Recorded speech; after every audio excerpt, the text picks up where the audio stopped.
Dans ce chapitre intitulé L'âme et la nature, Sri Aurobindo aborde le problème fondamental de notre existence.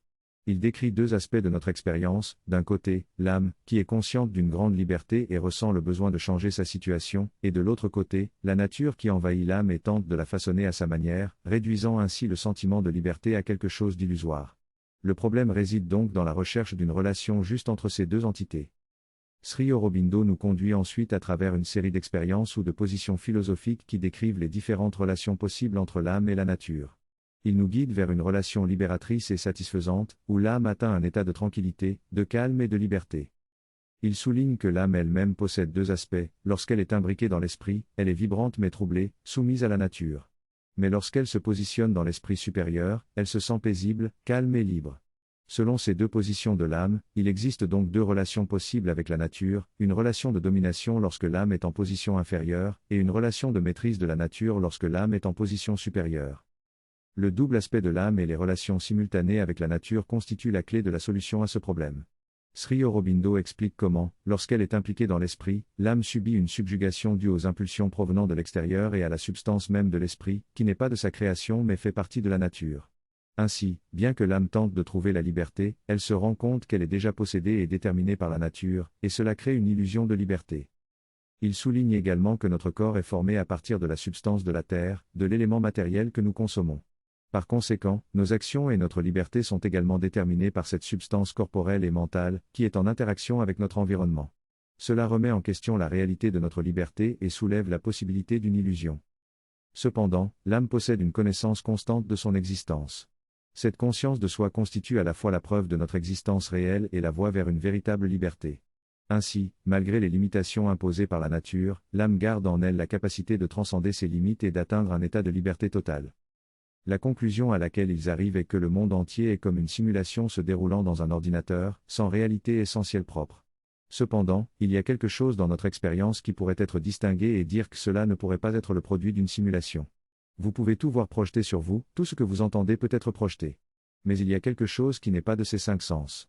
C'est la conscience de soi, la sensation d'exister, le centre d'où nous observons et regardons les choses. Cette expérience de conscience de soi est indépendante des informations sensorielles et est notre bouée de sauvetage face à l'aspect illusoire de toute l'expérience. Sinon, il n'y aurait aucun moyen de savoir si c'est réel ou non. Ce que nous savons avec certitude, c'est que cette conscience de soi est réelle et indépendante des choses qui nous sont présentées. Ainsi, notre existence n'est pas constituée uniquement de ces manifestations sensorielles. C'est ce qui nous empêche de conclure facilement que tout est une simulation ou une illusion. Différents courants philosophiques et expériences ont exploré ces questions tout au long de l'histoire, mais il est important de noter que cette expérience de conscience de soi n'est pas seulement une position philosophique, mais une expérience réelle que l'on peut avoir. Ainsi, l'étude de ces expériences est essentielle pour notre évolution spirituelle en tant qu'être humain. Dans les années 1960, des expériences ont été menées dans des chambres d'isolation, où les individus se trouvaient dans des capsules remplies d'eau salée à température corporelle. Ces expériences permettaient de supprimer toutes les sensations physiques, les individus ne ressentaient ni la peau, ni la température, ni les stimuli sensoriels. Les premiers scientifiques à avoir participé à ces expériences s'attendaient à devenir fous, mais ils ont en réalité trouvé cette expérience libératrice. Ces chambres d'isolation ont ensuite été intégrées à un système d'entraînement, et même utilisées dans l'entraînement militaire pour induire des expériences de stress. Certains individus ont également rapporté des expériences psychiques ou des états de sortie hors du corps pendant ces périodes d'isolement sensoriel. L'Institut Bondo poursuit encore aujourd'hui des recherches dans ce domaine. Ces expériences correspondent à l'idée fondamentale que l'âme a le choix de refuser de se refléter dans le monde matériel, et qu'elle peut alors tomber dans l'immobilité et la paix éternelle. Il y a d'autres approches menant à la même conclusion pratique, comme celle affirmant que la nature est une illusion, ou celle affirmant que la nature et l'âme sont impermanentes et qu'il est possible de se retirer vers quelque chose qui n'est ni l'une ni l'autre. Ces différentes positions représentent des civilisations et des époques de l'exploration spirituelle de l'humanité. Chacun de nous a peut-être traversé ces différentes positions au cours de vies précédentes, ce qui explique pourquoi il est important de les comprendre.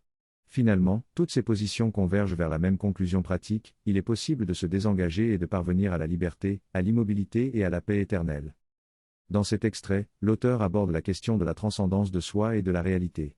Il affirme que les concepts de soi et de non-soi sont tous deux limites, et c'est ancré dans une idée de réalité qui n'est pas réellement la réalité. La transcendance des deux concepts réside dans le non-soi, qui représente la véritable réalité. L'auteur utilise l'image d'un symbole chinois, le yin-yang, pour représenter cette dualité et la transcendance de celle-ci.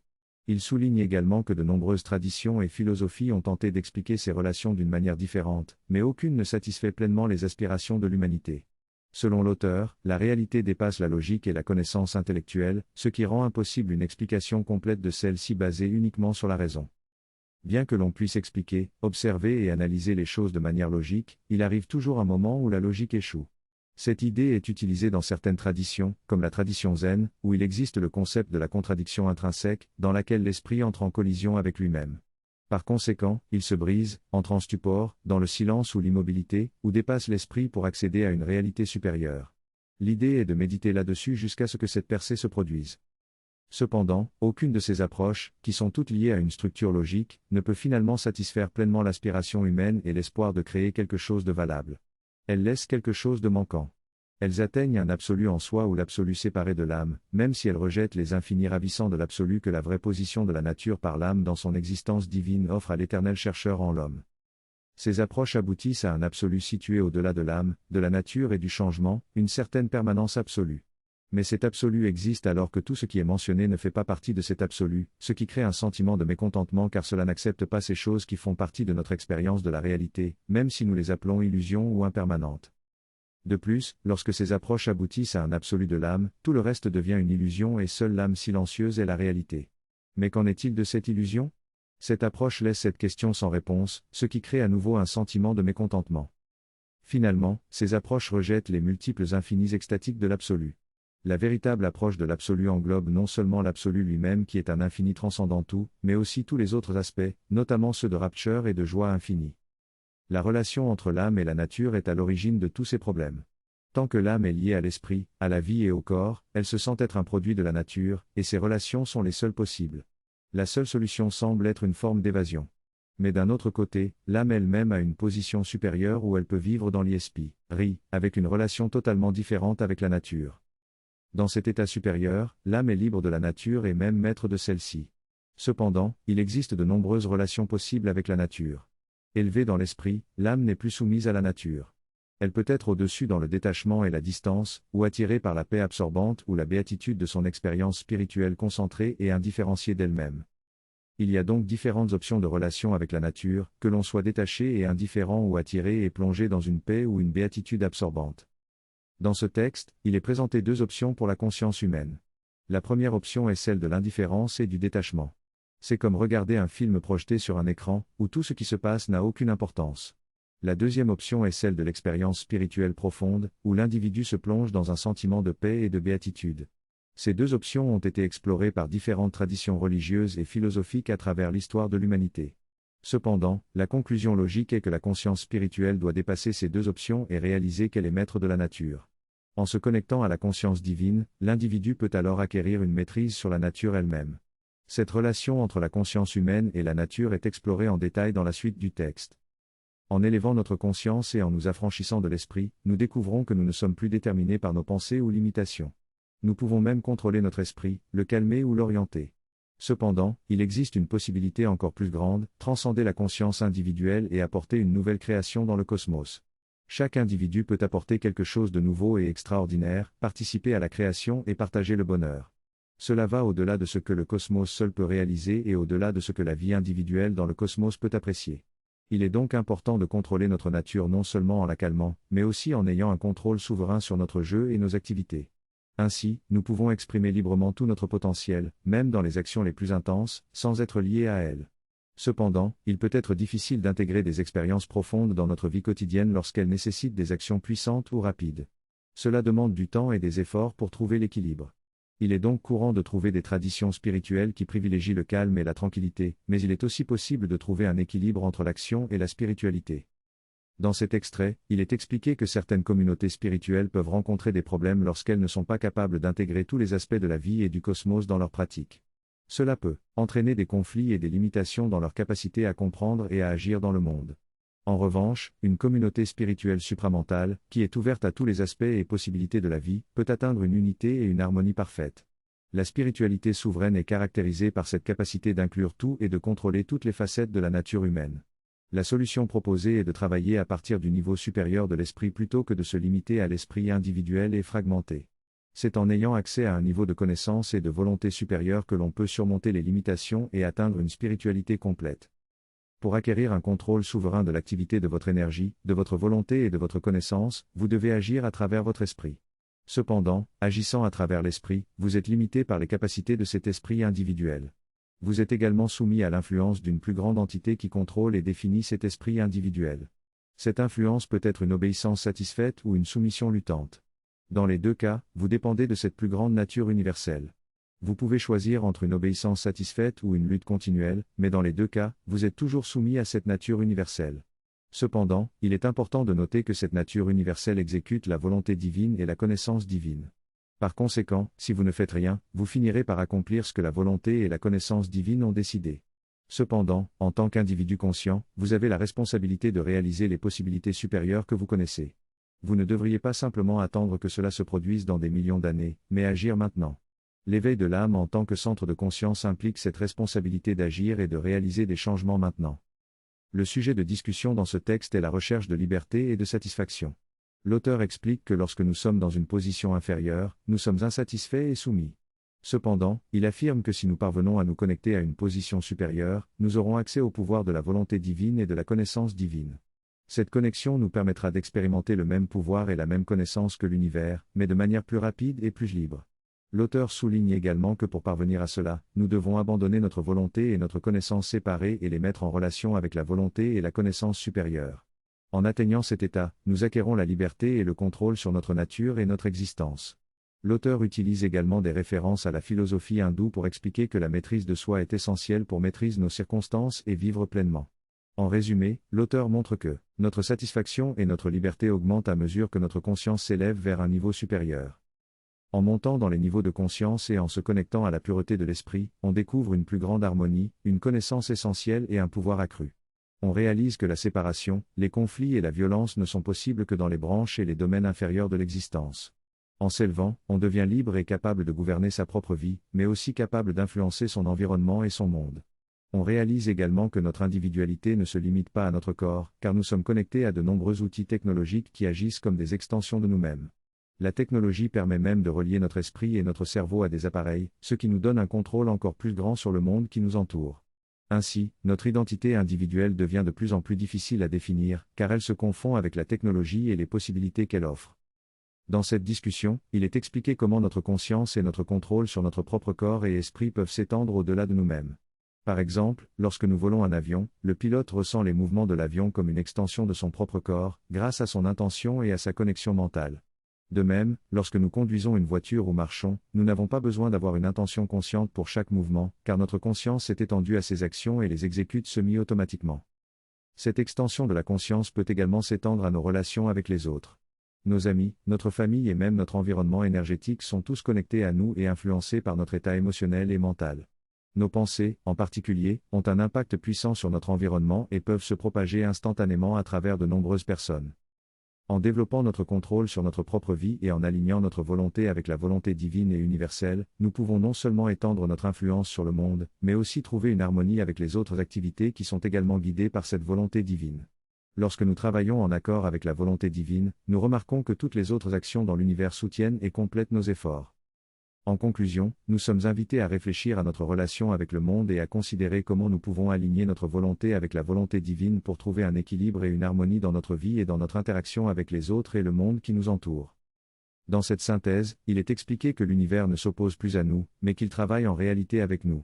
En atteignant un niveau plus élevé de conscience, nous pouvons choisir d'accepter un mouvement d'universalisation plus large, ce qui nous permettrait de rencontrer et de fusionner avec l'esprit. Lorsque la conscience s'élargit, notre individualité se développe au-delà de ses limites, ce qui peut être effrayant au début. Cependant, il est important de noter que la conscience ne disparaît pas, ce sont les limites de la conscience qui se dissolvent. Pour percevoir le divin, il faut être capable de prendre conscience du monde entier en même temps, car le divin englobe tout. Ainsi, l'éveil à la conscience divine nécessite un élargissement de la conscience. Actuellement, nous sommes limités par notre mental, notre physique, notre vitalité, nos sensations, nos émotions et notre intellect. Cependant, en élargissant notre conscience et en incluant l'univers en nous, nous pouvons surmonter ces limitations et nous rapprocher du divin. Le concept d'identité est exploré dans ce texte, mettant en évidence les différentes limites auxquelles nous sommes confrontés. L'auteur souligne que notre identité se manifeste à travers notre corps physique, nos désirs, notre territoire mental et nos liens émotionnels. Ces limites peuvent être plus ou moins flexibles selon notre tempérament. L'auteur ajoute que nos limites sont également imposées par nos sens. Nous avons une gamme limitée de sensations que nous pouvons supporter, au-delà de laquelle nous sommes submergés. Cependant, nous pouvons également élargir nos limites en fonction de notre expérience et de notre ouverture d'esprit. En ce qui concerne nos liens émotionnels, l'auteur souligne que nous pouvons avoir de l'empathie et de la compréhension pour les autres, même s'ils ont des opinions ou des intérêts différents des nôtres. Notre identité émotionnelle dépasse donc nos propres besoins et préférences. L'auteur mentionne également les limites intellectuelles de l'esprit, qui peuvent être plus larges et universelles. Nous pouvons accepter et même défendre le droit des autres à exprimer des opinions différentes des nôtres, même si cela s'oppose à nos intérêts personnels. L'intellect a la capacité de reconnaître des idées contradictoires et de les accepter comme valides. Cependant, l'auteur souligne que, malgré toutes ces limites, notre identité individuelle reste petite et limitée par rapport à l'univers infini. Pour transcender ces limites, l'auteur propose de développer une conscience plus élevée, qui peut inclure l'univers tout entier. Cela ne peut pas être réalisé par l'esprit seul, mais nécessite une ascension vers une conscience plus profonde. En conclusion, l'auteur suggère que pour élargir notre identité et notre liberté, nous devons chercher à transcender les limites de l'esprit en nous connectant à une conscience plus vaste et universelle. Cela nous permettra d'agir dans le monde avec plus de liberté et de compréhension. Dans ce passage, il est expliqué que le but ultime est d'atteindre une harmonie complète avec la connaissance supérieure et de devenir maître de la nature. Au fur et à mesure de notre évolution individuelle, nous passons de la domination de la nature à une liberté totale où la nature devient un instrument pour exprimer notre liberté sans limite. Cependant, ce processus comporte plusieurs niveaux et facettes. L'âme, ou le soi, traverse différentes étapes pour atteindre sa pleine réalisation. Il y a une âme superficielle qui est composée de désirs fluctuants, puis une âme intérieure qui est consciente de ses idéaux plus élevés et cherche à les réaliser. Au-delà de cela se trouve l'âme véritable ou l'être psychique, qui est la première réflexion de l'âme véritable que nous pouvons atteindre.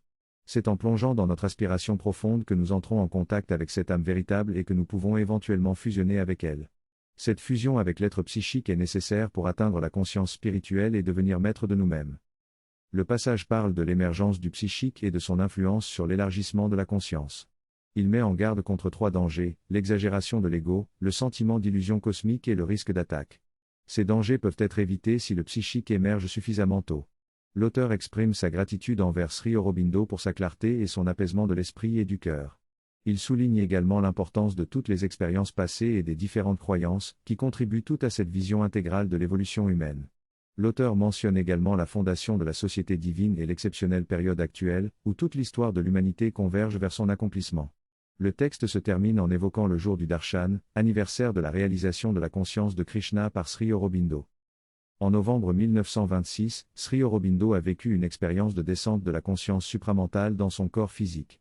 Cette expérience a été transmise à l'humanité par son disciple, Sri Ruben, qui a écrit à ce sujet et l'a incarné, laissant ainsi une empreinte de cette expérience pour ceux qui ont une relation spirituelle avec Sri Aurobindo.